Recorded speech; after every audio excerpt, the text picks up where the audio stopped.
To celebrate its centenary, Ducati has launched the Collezione 100, a 2026 lineup featuring 10 models limited to 100 units each, all adorned with historic liveries and a unifying bronze brake caliper signature.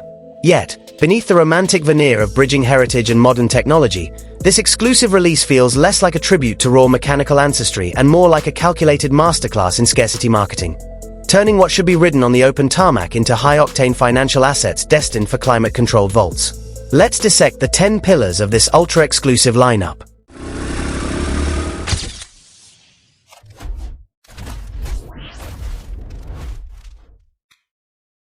First, Panigale V4S 100, the Imola Resonance.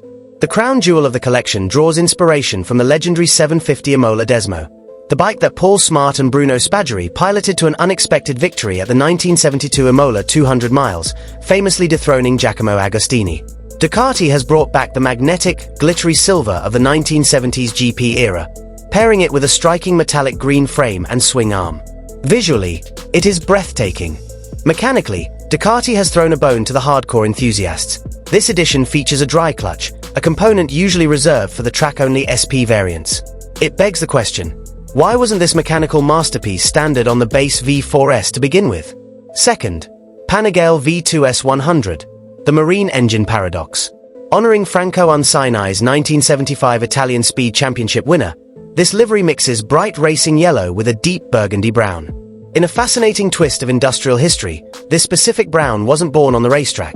It was the exact paint used in the Borgo Panigale factory for inboard marine engines.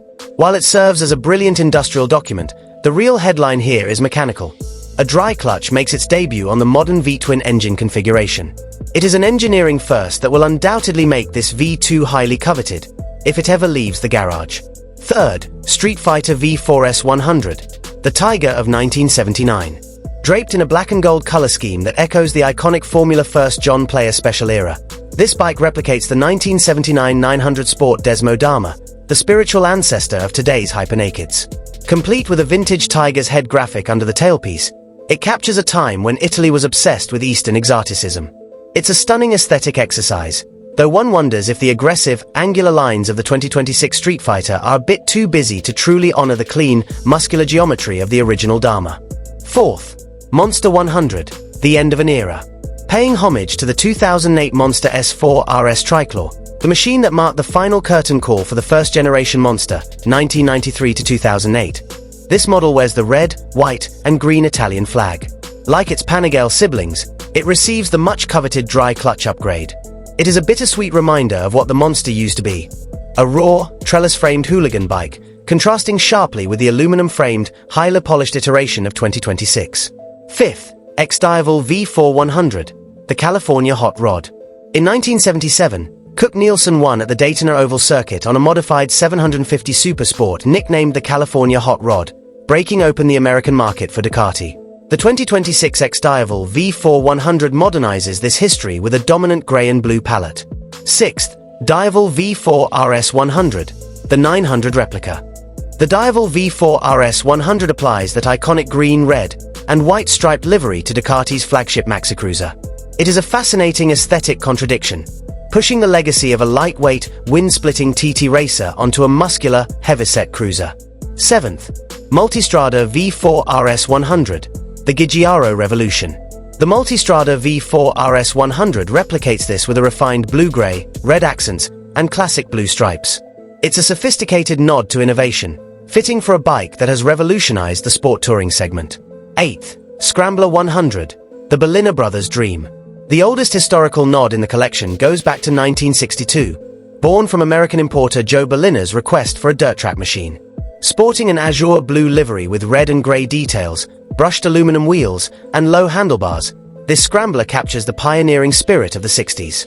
Of all 10 models, the Scrambler feels the most authentic, as its platform hasn't completely lost the simplistic joy of its ancestor. Ninth, Hypermotored V2 SP 100, the Endurance Gamble.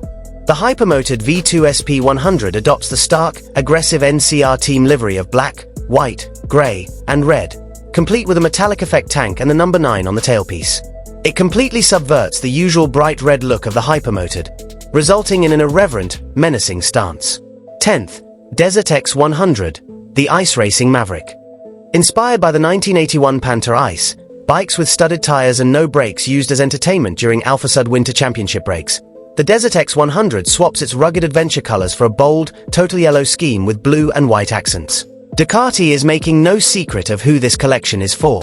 Prices are as steep as the Italian Alps. The V-twin models start at a hefty €28,000 and climb to €50,000, while the high-performance V4 variants command anywhere from €50,000 to an astronomical €100,000. To sweeten the bitter pill of these astronomical price tags, Ducati is throwing in a dedicated piece of artwork, matching apparel, and, exclusively for the Italian market, a matching helmet.